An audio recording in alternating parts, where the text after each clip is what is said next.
Milionário finge que está na miséria para testar namorada pobre. Mas o que ela fez depois chocou a todos. Lucas Montenegro era um dos jovens mais ricos e cobiçados de São Paulo. Dono de uma fortuna herdada aos 27 anos, sua imagem estampava revistas e sites de negócios. Mas naquele momento, sentado num banco de praça com roupas simples e barba por fazer, ele parecia apenas mais um cidadão comum tentando sobreviver à dureza da vida. O motivo? Estava decidido a descobrir a verdade sobre o amor.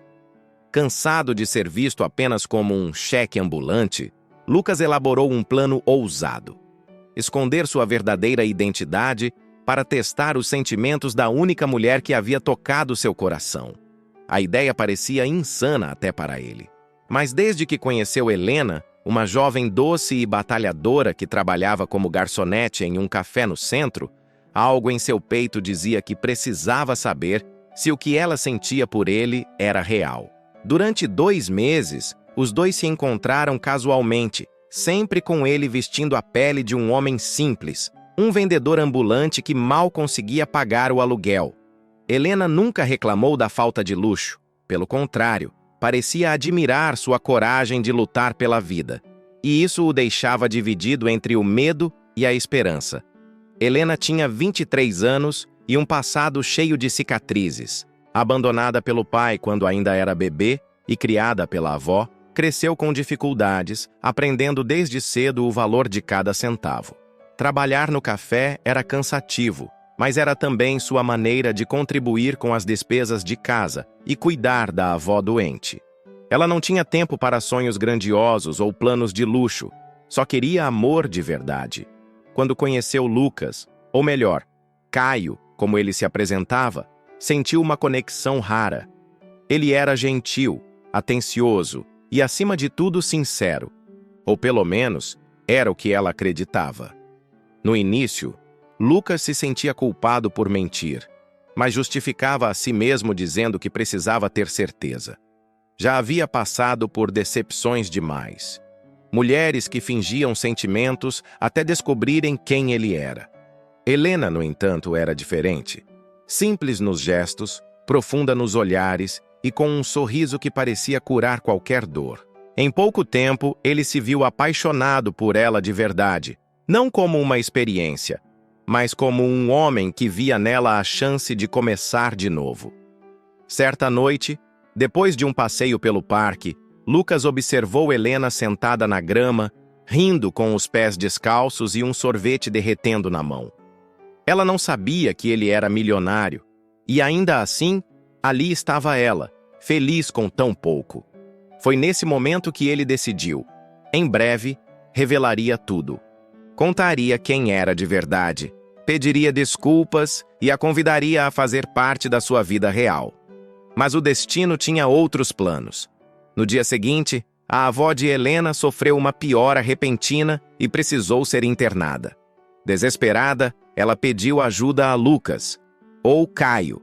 Ele, fingindo ser pobre, disse que faria o possível, mas que não tinha como ajudar com os custos.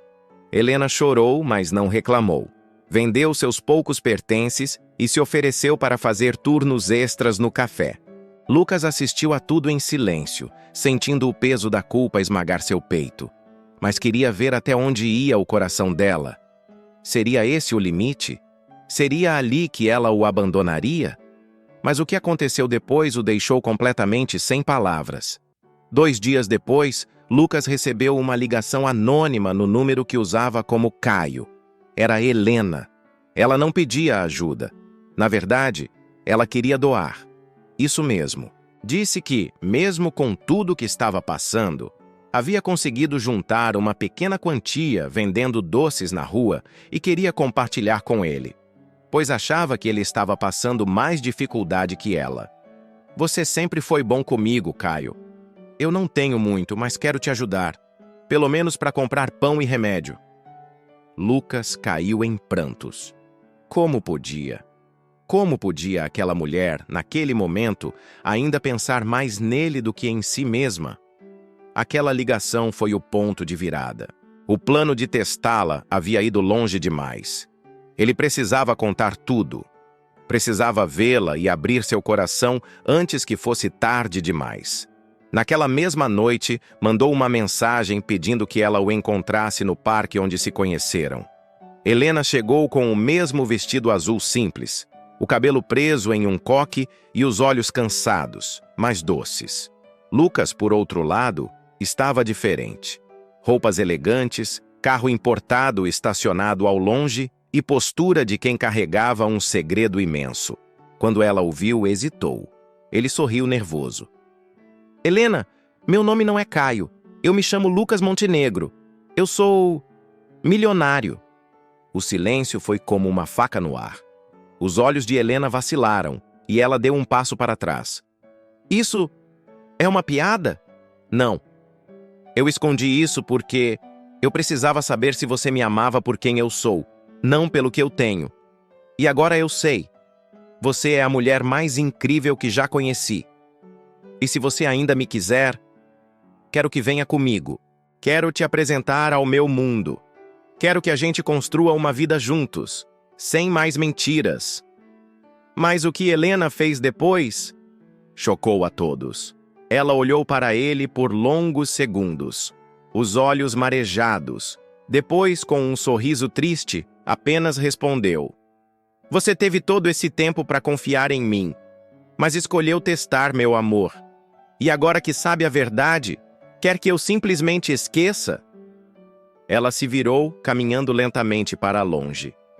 E naquele instante, Lucas percebeu que talvez o preço da verdade fosse mais alto do que imaginava. Lucas ficou parado ali, no meio do parque, olhando Helena se afastar passo a passo, como se cada um daqueles passos arrancasse um pedaço do seu peito. Ele quis correr atrás, gritar, se ajoelhar, fazer qualquer coisa para impedir que ela o deixasse. Mas não fez. Pela primeira vez em muito tempo, ele não sabia o que fazer com todo o dinheiro, com todo o poder, com todo o mundo aos seus pés. Nada disso adiantava agora. Ele havia perdido a única pessoa que o via com os olhos da alma, e não da fortuna. Naquela noite, Lucas não voltou para sua mansão. Ele vagou pela cidade com o carro desligado e o coração em ruínas. Parou na frente do café onde ela trabalhava, observando a fachada fechada e silenciosa. Queria vê-la, queria se explicar, mas tudo parecia pequeno diante da dor que ele havia causado. Você teve todo esse tempo para confiar em mim, ecoava em sua mente como uma sentença cruel. Ele se perguntava, e se fosse o contrário? E se fosse ela quem escondesse quem era? Ele teria perdoado? Helena também não dormiu naquela noite. Sentada na cadeira ao lado da cama da avó, ela segurava a mão frágil da única família que lhe restava. Sua mente ainda lutava para entender o que havia acontecido. Lucas, ou melhor, Caio, ou melhor, Lucas, um milionário, um homem que fingiu ser pobre para testá-la. Ela se sentia traída, não pelo dinheiro, mas pela desconfiança. Ela deu tudo de si, dividiu o pouco que tinha com ele. Como ele pôde duvidar? Como pôde brincar com os sentimentos dela como se fossem parte de um jogo de tabuleiro? Nos dias seguintes, Lucas tentou procurá-la. Mandou flores, bilhetes, presentes caros. Helena recusou tudo. Disse ao entregador: Diga a ele que isso não compra meu perdão. E de fato não comprava. O que ele havia quebrado era mais valioso do que ouro. Era a confiança. Ela voltou ao trabalho, sustentando o olhar curioso das colegas, que começaram a notar a presença insistente de um carro de luxo parado na esquina. Mas Helena nunca olhava. Não cedia. Manteve-se firme, como sempre foi, apesar da dor que queimava por dentro. Do outro lado, Lucas afundava em arrependimento. Passou a rejeitar reuniões, negócios, eventos. Seu sócio e melhor amigo, Vinícius, tentou intervir. Cara, o que você fez? Lucas contou tudo. Você é um idiota. Vinícius concluiu. Mas se ela realmente te ama, talvez ainda haja tempo. Só que você vai ter que provar que agora quem está disposto a se despir de tudo é você. Essas palavras ecoaram forte em Lucas. Pela primeira vez, ele entendeu que testar o amor de alguém sem se colocar vulnerável era, no fundo, covardia. Foi então que Lucas tomou uma decisão ousada. Vendeu seus investimentos mais lucrativos, doou grande parte do dinheiro para instituições de caridade, inclusive para a ala do hospital onde a avó de Helena estava internada. Assinou uma carta de desligamento de todos os conselhos empresariais e partiu. Sumiu da mídia, dos holofotes, da própria identidade. Durante 6 meses, Lucas se retirou do mundo dos ricos. Morou em uma vila simples no interior, trabalhou com a agricultura e aprendeu a viver com o mínimo. Não era um castigo, era uma busca por reconexão. Enquanto isso, Helena cuidava da avó, que por milagre se recuperava aos poucos. Descobriu que o hospital havia sido beneficiado por um doador anônimo, que custeou novos aparelhos e reformou quartos. Ela não desconfiou de Lucas. Continuava sua vida com a dignidade de sempre. Porém, toda noite, antes de dormir, ainda sentia falta do Caio, que a fazia rir na praça. O homem que ela achava conhecer. Mas o sentimento estava enterrado sob a mágoa, e ela achava que nunca mais o veria. Até que, em uma tarde chuvosa, 6 meses depois, o destino deu uma nova chance. Helena voltava do mercado quando viu um homem encostado em uma árvore, encharcado, distribuindo sopa a moradores de rua. O rosto era familiar, embora agora barbado, bronzeado e com olhos mais cansados. Ela parou. O coração disparou. Era ele. Lucas. Ou Caio. Ou o homem que partiu seu coração. Mas algo nele havia mudado. Ela se aproximou com cautela. Lucas? Ele virou-se lentamente. O rosto iluminou-se, mas logo se recompôs. Não tentou se aproximar. Apenas assentiu. O que você está fazendo aqui? Ela perguntou, com voz firme. Aprendendo, respondeu com sinceridade nos olhos. E esperando o dia em que eu teria o direito de olhar nos seus olhos de novo. Helena não soube o que dizer. O silêncio entre eles era espesso. Mas havia algo diferente naquele reencontro. Algo que parecia real, sem disfarces, sem testes. Só 2 pessoas marcadas pela dor, tentando entender se ainda havia espaço para o amor. E foi naquele instante que Helena sentiu que talvez ainda existisse. Helena voltou para casa com o coração acelerado, as compras esquecidas na sacola e a mente girando em círculos. Ela havia o visto de novo. Depois de tudo, depois de toda a dor, ele estava ali. Diferente, mais magro, mais simples, mas com um olhar que ela não sabia decifrar. Não era mais o Lucas milionário nem o Caio sonhador. Era uma mistura de culpa, esperança e humanidade. E isso a desestabilizou. Por mais que tentasse se manter firme, uma pequena rachadura se abria em sua resistência. Naquela noite, ela não contou à avó o que tinha acontecido. Limitou-se a dizer que vira um velho conhecido ajudando pessoas na rua. Mas por dentro, sua alma estava em guerra. A parte ferida queria distância, lembrava da mentira, do teste, da humilhação. Mas a outra parte, a que conheceu os olhos dele de perto, os gestos gentis, as conversas longas na praça, essa parte ainda o amava. E Helena odiava admitir isso para si mesma. Ela lutou tanto para esquecer, para se reconstruir, que aceitar aquele sentimento parecia uma derrota. Nos dias seguintes, Helena o via discretamente. Lucas não a procurava diretamente. Nunca se aproximava demais. Apenas continuava ajudando nos arredores do bairro. Distribuía mantimentos, organizava doações, limpava terrenos baldios com os vizinhos. As crianças começaram a chamá-lo de seu Lu, como se ele sempre tivesse morado ali. Ele não usava mais relógios caros, nem roupas de grife. Parecia alguém que finalmente entendia o valor do essencial. E isso tocava a Helena de uma forma que ela não esperava. Foi numa tarde de sábado que o inevitável aconteceu.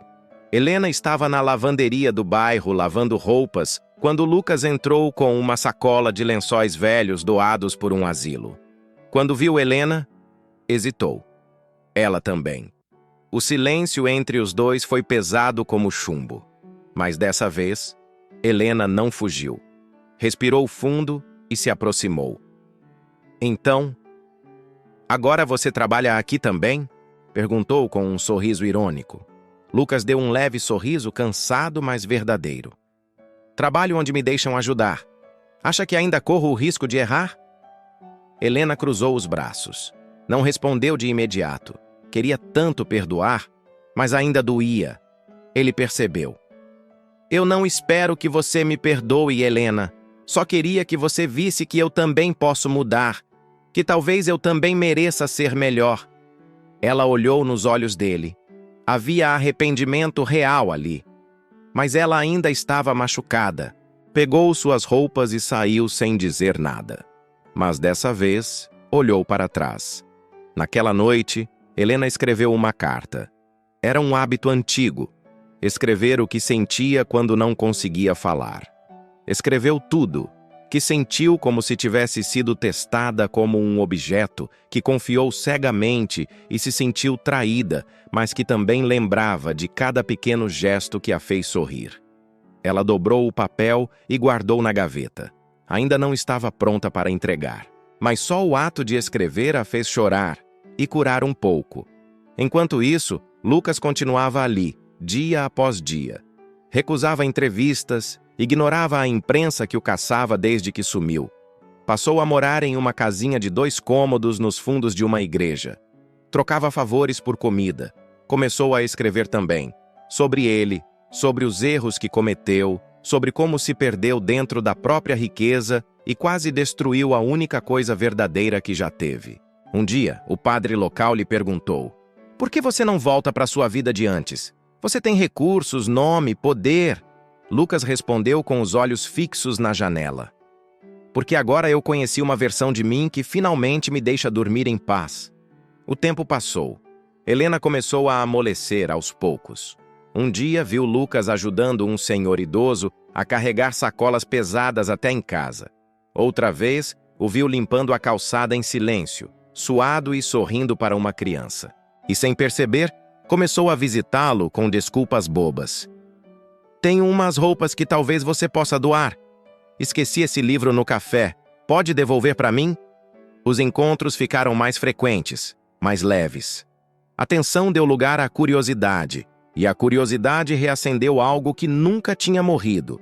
Foi numa dessas tardes que Lucas finalmente teve coragem de dizer o que guardava há meses.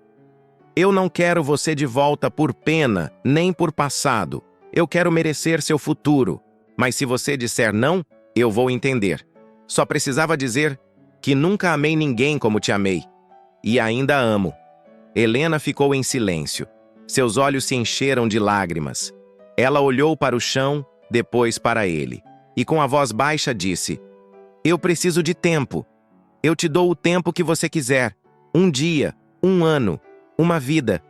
Eles se olharam longamente. Não houve abraço nem beijo. Mas houve perdão nas entrelinhas.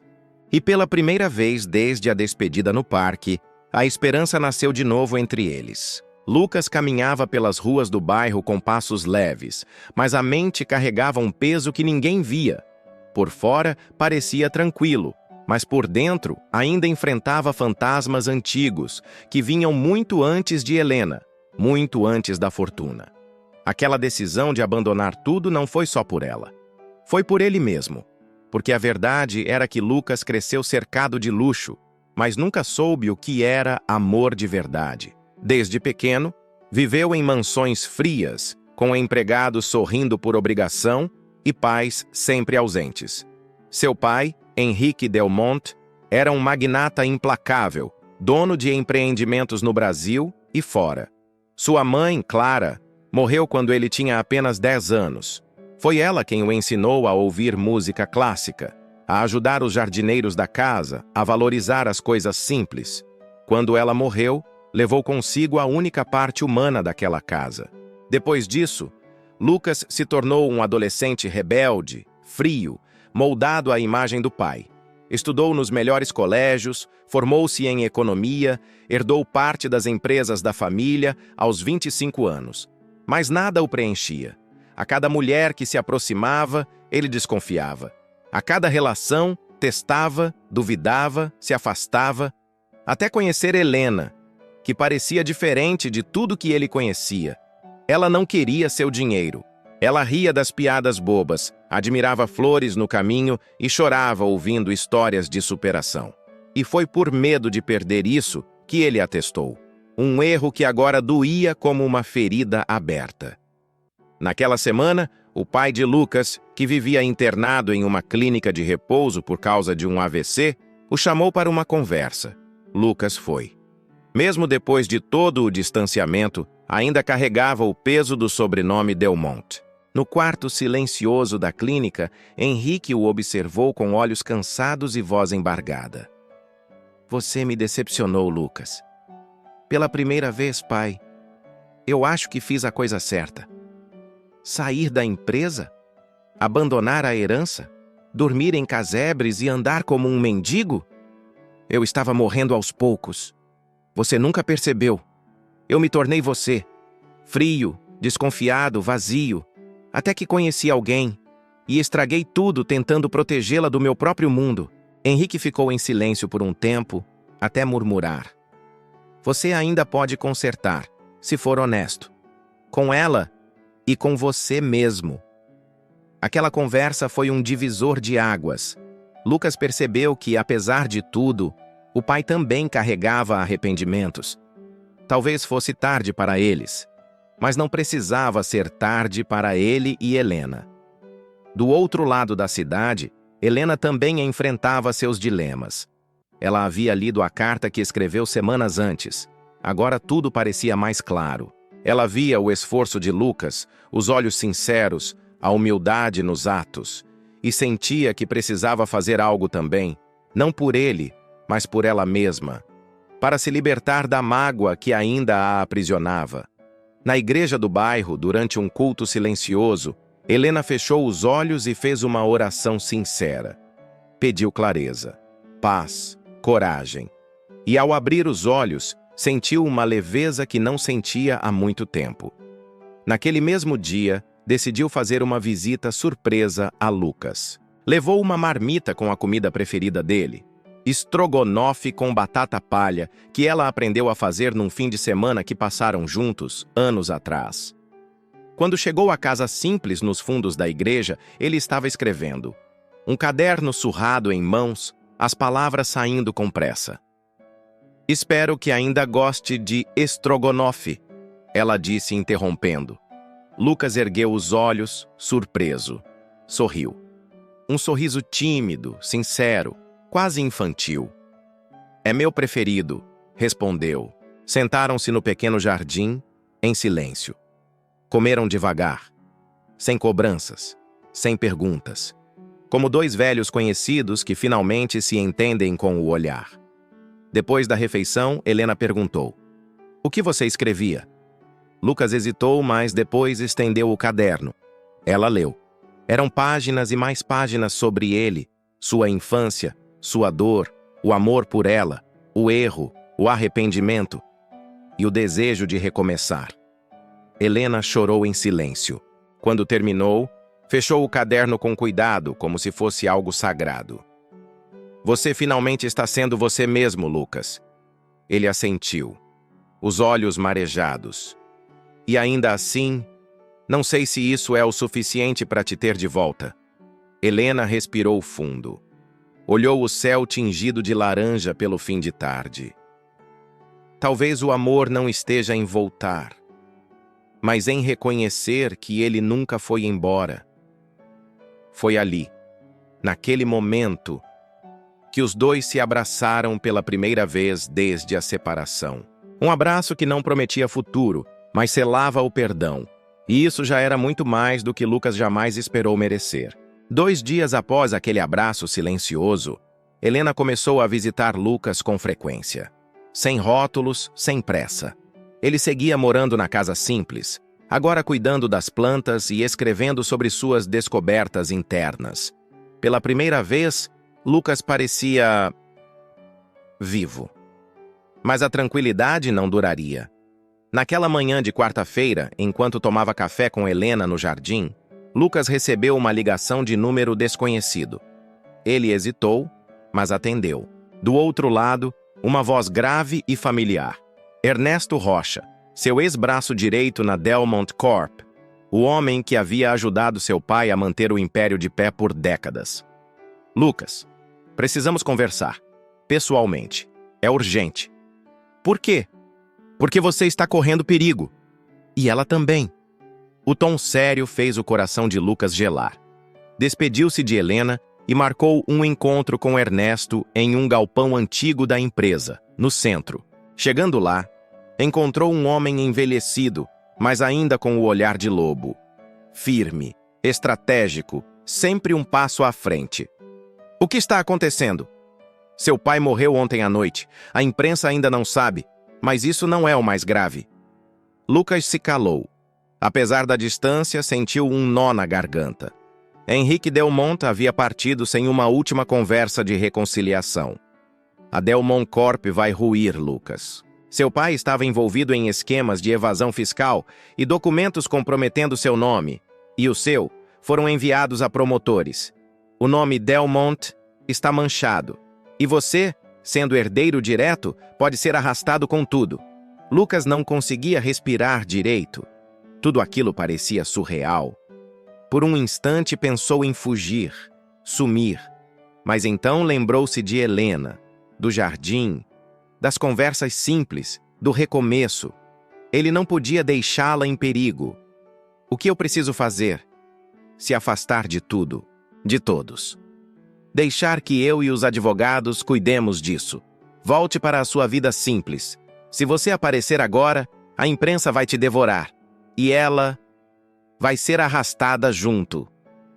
De volta à sua casa, Lucas ficou em silêncio por horas. Quando Helena apareceu à tarde com pães caseiros, ele tentou sorrir, mas ela logo percebeu que algo estava errado. O que aconteceu? Meu pai morreu. Lucas. Ela se aproximou, tocando o braço dele. Sinto muito. Ele contou tudo. As acusações, os riscos, os conselhos de Ernesto. Mas omitiu algo. Que havia recebido um e-mail anônimo com fotos de Helena entrando e saindo do hospital onde Henrique estava internado, semanas atrás. Imagens que sugeriam um contato que ela nunca mencionou. Lucas não sabia o que pensar. Desconfiava do pai, mas também da mulher que estava tentando perdoar. Naquela noite não conseguiu dormir. Pegou o caderno e escreveu: A confiança é como um vidro antigo. Uma vez trincado, mesmo que cole de novo, nunca mais será o mesmo. No dia seguinte, sem que Helena soubesse, Lucas foi ao hospital visitar a enfermeira que cuidava do pai. Com algum suborno e insistência, descobriu que Henrique realmente havia recebido visitas esporádicas de uma mulher de cabelos castanhos e olhar marcante. A descrição combinava com Helena. E havia algo mais. Henrique havia deixado uma carta para ela. A enfermeira, desconfiada, entregou a Lucas um envelope lacrado. Ele não sabia o que pensar. O pai havia se comunicado com Helena? Por quê? De volta à sua casa, com as mãos tremendo, Lucas abriu a carta. E ali estava o plot twist. Helena, se você está lendo isso, é porque cumpri minha promessa. Eu te procurei por anos, desde que descobri que você era filha da mulher que amei no passado. Você é minha filha, Helena. Nunca pude assumir, mas sempre acompanhei de longe. Lucas não sabe disso, e talvez nunca deva saber. Cuide dele e me perdoe por tudo. Henrique. Lucas caiu sentado no chão, sem ar. Um grito silencioso saiu de sua boca. Helena era filha do homem que ele odiava. Sua meia-irmã. As peças se encaixavam.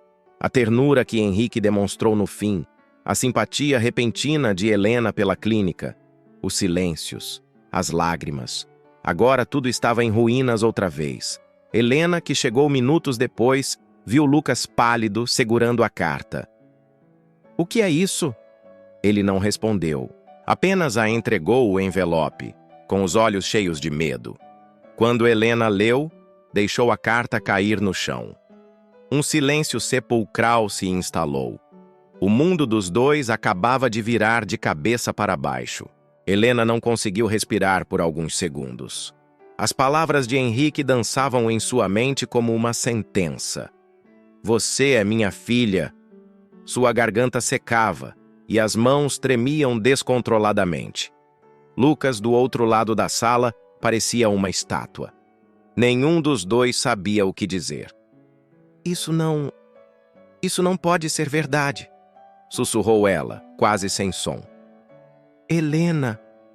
Lucas tentou se levantar, mas ela recuou. Você sabia de alguma coisa? Nunca! Eu juro! Gritou com lágrimas queimando seu rosto. Ele me chamou no hospital. Disse que tinha algo importante para me contar. Mas ele morreu antes de falar. Eu só fiquei sabendo depois da carta. Lucas levou a mão à cabeça. Os pensamentos em colisão. Aquela carta destruía tudo o que estavam reconstruindo. Era amor ou incesto? Era destino? Ou um erro cruel do universo? Os dois passaram dias em silêncio. Helena desapareceu. Lucas voltou a se isolar. Os jornais estouraram a morte de Henrique Delmont com especulações escandalosas. Falência iminente, corrupção, herdeiros ocultos. Nenhuma matéria falava de Helena, mas era questão de tempo. Na manhã de domingo, Helena voltou, magra, com olheiras e com uma pasta em mãos. Eu fui atrás da verdade. Não podia aceitar isso sem lutar. Lucas levantou os olhos em choque. Do que você está falando? DNA. Eu pedi um exame com o material genético do seu pai. Consegui com a enfermeira. E o resultado está aqui. Ela abriu a pasta devagar, os dedos hesitantes. Entregou o papel a Lucas. Ele mentiu, Lucas. Ele mentiu para mim. Lucas leu devagar. Resultado: incompatibilidade genética. Não compatível como o pai biológico da paciente. O peso saiu dos ombros dos dois ao mesmo tempo. Ela caiu no chão, chorando. Lucas correu e a segurou com força. O alívio veio em soluços, em um abraço desesperado de quem esteve à beira do abismo. Mas por quê? Ela ainda balbuciava entre lágrimas. Por que ele mentiria? Lucas a ajudou a se sentar no sofá, ainda abraçada a ela. Meu pai era obcecado por controle. Talvez ele quisesse nos separar. Talvez tenha querido se redimir de algo do passado ou proteger a própria imagem. Eu não sei. Mas ele destruiu tudo por um capricho final. Helena olhou nos olhos dele. A gente se ama, Lucas. Mesmo com tudo isso, eu sei o que sinto. Eu também. E agora? Agora a gente precisa recomeçar de verdade. Mas não seria tão simples. Naquela mesma tarde, a mídia revelou um testamento assinado por Henrique Delmont 5 dias antes de morrer. No documento, uma cláusula chocava a todos. A totalidade dos bens da Delmont Corp será transferida para Helena Alves, em reconhecimento por sua força, integridade e vínculo que jamais pude assumir. A cidade inteira queria saber quem era Helena Alves. No dia seguinte, fotógrafos se amontoavam em frente à casa simples de Lucas. Helicópteros sobrevoavam a região. Helena precisou sair escondida pela porta dos fundos. O que era uma vida anônima agora virava escândalo nacional. Lucas recebeu uma mensagem de Ernesto. Se vocês aparecerem, vão ser massacrados. Precisamos agir com inteligência. Eu cuido da mídia. Você cuida dela. Helena e Lucas se refugiaram numa pequena chácara no interior, emprestada por um antigo funcionário da empresa que ainda os admirava. Lá, começaram a reorganizar os pensamentos e o amor. Mesmo em meio ao caos, viviam dias de paz. Cozinhavam juntos, colhiam frutas, ouviam músicas antigas, riam, choravam. Dormiam um no braço do outro. Era como se a vida finalmente tivesse permitido que fossem eles mesmos. Mas a felicidade tinha prazo. Numa noite chuvosa, Um carro preto estacionou em frente à chácara. Um homem alto e elegante saiu do banco de trás. Bateu à porta, com uma expressão séria. Lucas abriu. O homem estendeu a mão. Boa noite. Sou Renato Vasconcelos. Sou advogado da Delmont Corp. E vim fazer uma proposta. Helena apareceu, desconfiada. Não estou vendendo nada, respondeu com frieza. Não é isso. Vim propor que você assuma o controle da empresa. O silêncio foi absoluto. É sua por direito. E com você no comando, o nome Delmont ainda pode ser salvo. Helena trocou um olhar com Lucas.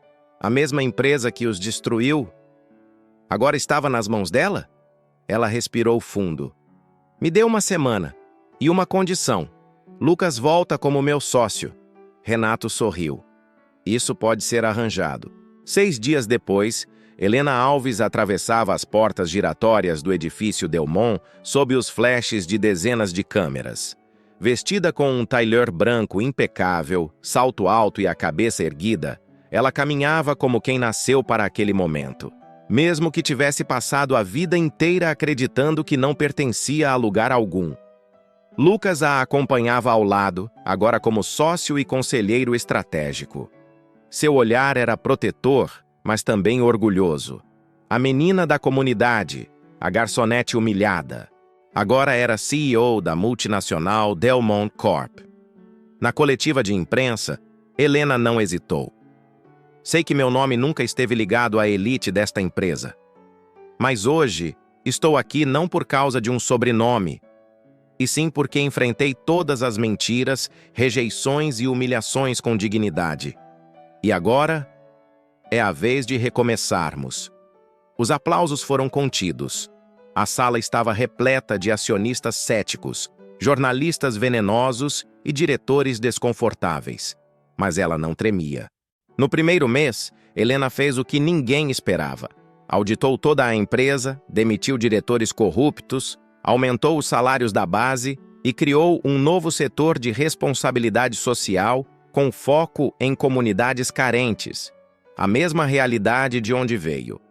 Sua imagem passou de herdeira inesperada a mulher mais influente do país em questão de semanas. Clara, a ex de Lucas, que agora vivia às custas de aparições em eventos e publicidade, assistia tudo com inveja e incredulidade. Na TV, a manchete era cruel. Garçonete humilhada assume o trono da fortuna que Clara queria. Na sede da Delmont, Helena descobriu uma sala trancada. Lá dentro, havia documentos confidenciais de Henrique, incluindo um diário. Ela passou noites lendo cada página. Descobriu que seu pai mantinha registros secretos sobre projetos sociais, cartas nunca enviadas e algo que a fez congelar. Lucas, chamou com voz trêmula. Ele entrou e encontrou Helena pálida, segurando uma pasta. Isso muda tudo. Dentro estavam contratos antigos entre Henrique e uma mulher chamada Silvia Vasques, ex-funcionária da empresa e mãe de Helena. Mas havia mais. Henrique havia tentado adotá-la secretamente, mas Silvia recusou.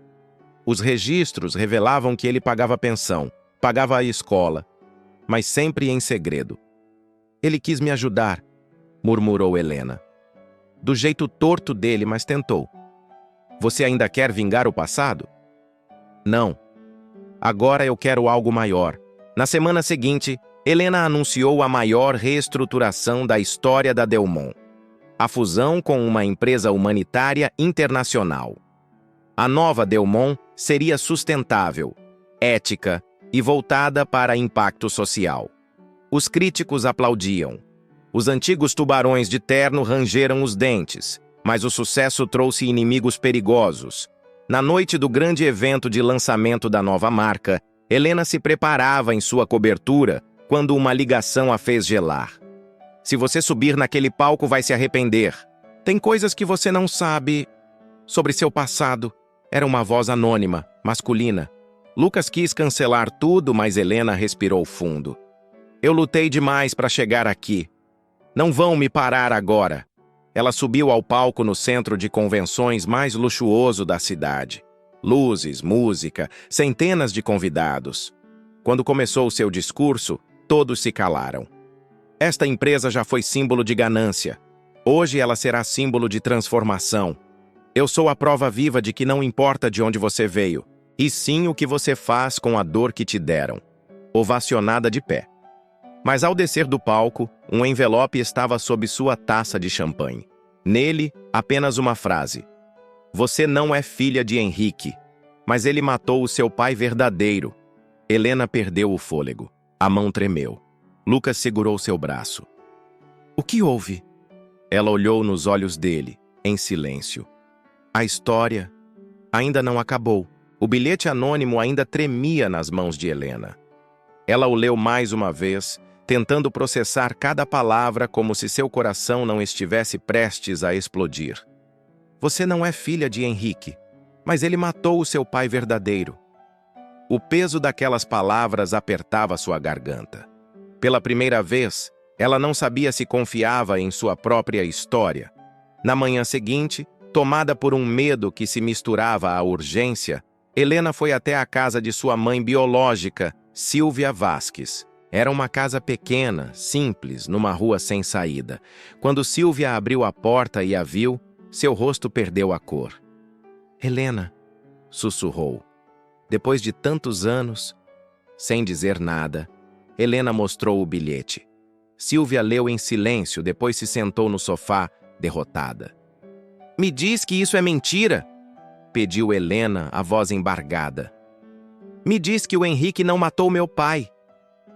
Ele não o matou com as mãos, Silvia murmurou, mas o deixou morrer em silêncio. Helena sentiu um arrepio. Silvia respirou fundo, tentando ordenar a memória.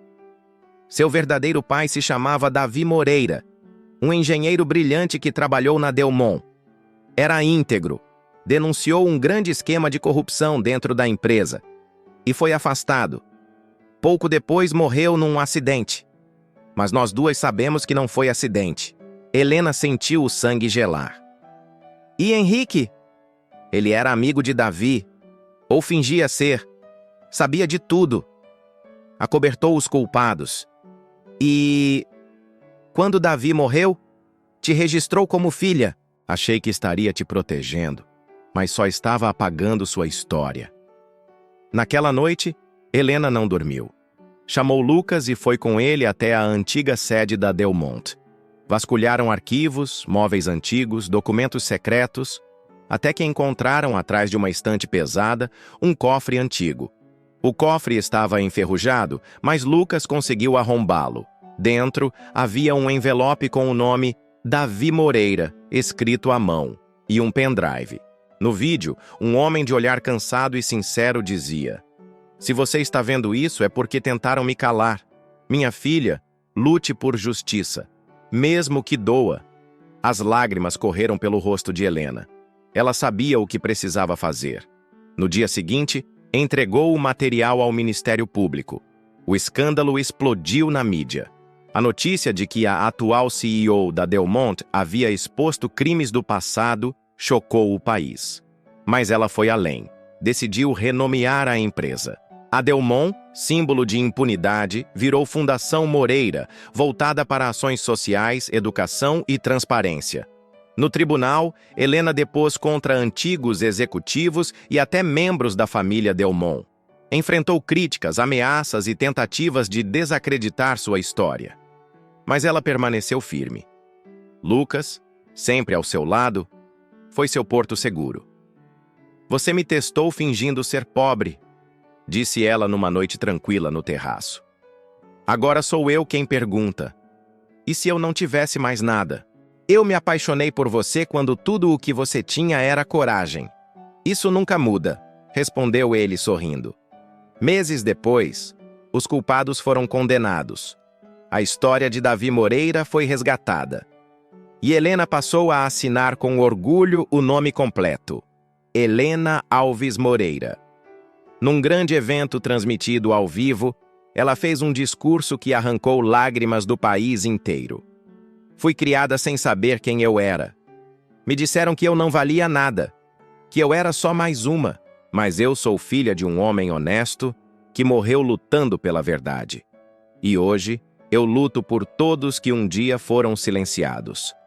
Aplausos se espalharam por todo o auditório. Naquela noite, no topo do prédio da fundação, Helena e Lucas estavam sozinhos. Ela tirou do bolso uma pequena caixinha. 2 anéis simples. Eu não quero festa, não quero luxo, só quero você. Pro resto da vida. Lucas segurou a mão dela com força. Eu já era seu... Desde o primeiro café. Eles se beijaram sob as estrelas, finalmente livres de todas as mentiras, de todas as dores. E ali, naquela noite, se encerrava não apenas uma história, mas o início de uma nova vida, feita de verdade, amor e justiça. Fim.